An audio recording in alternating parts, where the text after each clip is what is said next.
welcome back. I'm going to talk about One Percenter, and this is going to be a fairly short video because the film was just out, so there's I don't want to spoil it. Now it stars Tak Sakaguchi and directed by Yudai Yamaguchi. So it's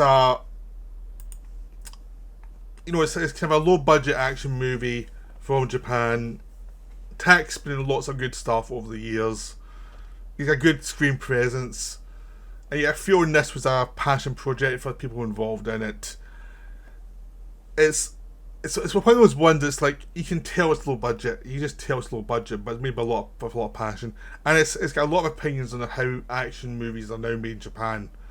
And it's not complimentary to a lot of action directors, which makes it fun. But it's also a weird psychodrama at the same time. So the whole idea was Tak plays this guy who was, when he was promoting his first film as a star, Birth, which became a cult film, he was saying he's going to make this epic movie that was going to bring in new kung fu, new martial arts to the world, and it was going to be amazing. It was going to surprise you, and he was full on, like,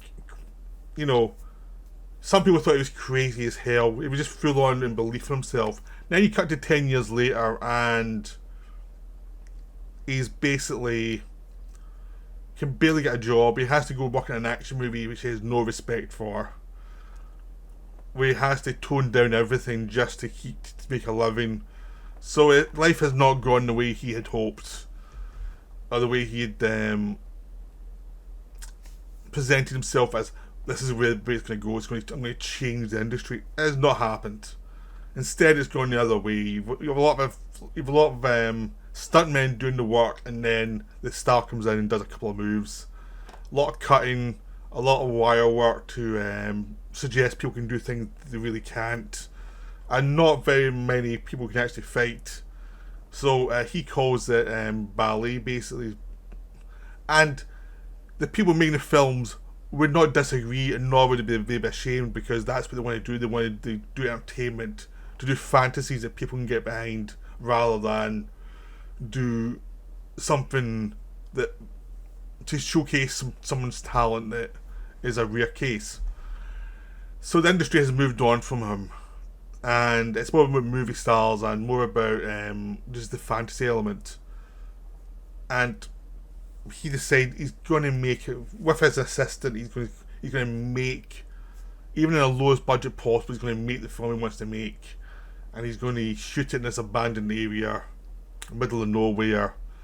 And he's got ideas of what he wants to do, so he's going to shoot it in bits until it all comes together. Basically, he's not going to try and make a lot of money, but mainly shoot in little small chunks and make it as low budget as possible, but get it made, because he's been trying to get money for a bigger production that hasn't happened.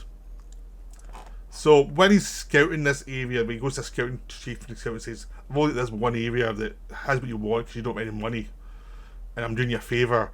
So he goes with his assistant to this one area, and first of all, they find another crew doing like mock tests for a fight scene, and it's all the stuff he hates. Worse than that, it's the guy directing the do the camera work was the director of the previous film he worked on, who he has no respect for because he's fully into the kind of fakery, and this guy's now working for this other director who's this camp, strange guy who has no idea about real fighting. And he's a way over the top character. And the second half of the movie, this is only like an 85-minute film. Basically, from the time they arrive, which is about half an hour in, I think, and then he takes the first lot out. The rest of the time, it's him versus all these people trying to hunt him down, hunting the girl.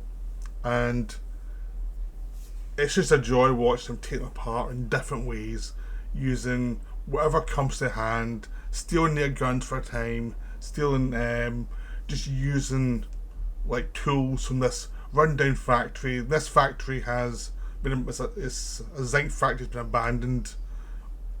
Basically on this island it's been abandoned.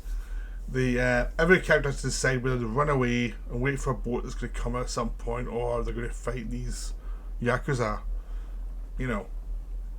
And it's as ridiculous as it sounds, but you get some great characters here. You get the daughter of the main competitor for the top spot who controls him, and she's only one leg, but she's absolutely crazy, and she's kind of gets a weird obsession with the daughter of the gangster they're chasing.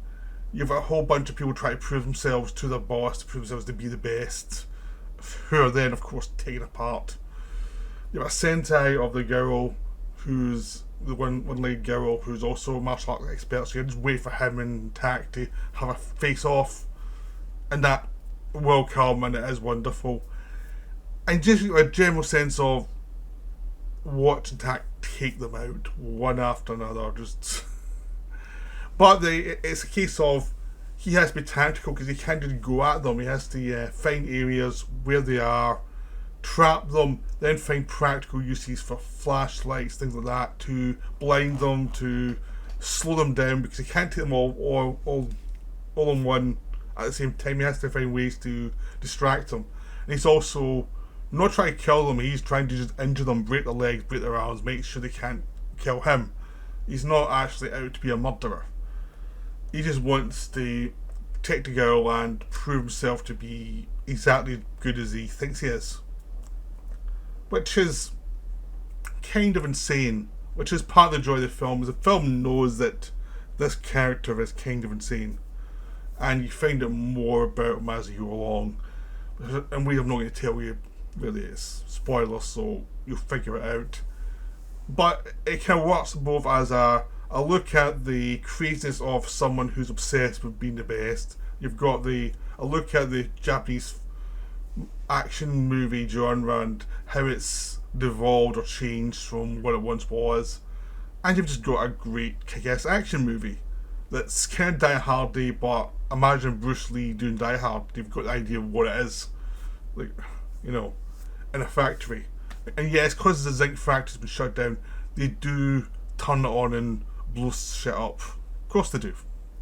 Because why wouldn't you do that? It's a pure joy of a film. It reminds me a lot of Sisu from last year in a sense of it's low budget.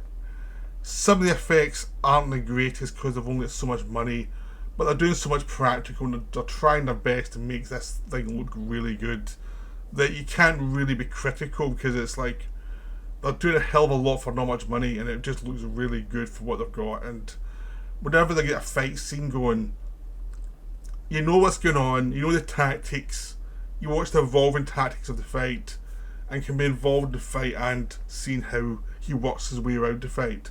And then when you finally get the mano-a-mano fight at the end, it's really something. It's really worth it because again, it's a fight that evolves as the two characters test each other out to see how good they are, and then when they realise both realise that the other person is really good, that's when the fight really begins. So it's a really wonderful film. It's really enjoyable. I just bought it on the iTunes streaming to test it out to see what it's like because it was going cheap. But I'm definitely buying the disc because it's really something. It's one of those ones you want to own because you know you're going to watch it a lot over the years. So it's a good investment. You can get it from Third Window just now, but it's really something. So hope this video gets you interested in watching this film because it is really worth it.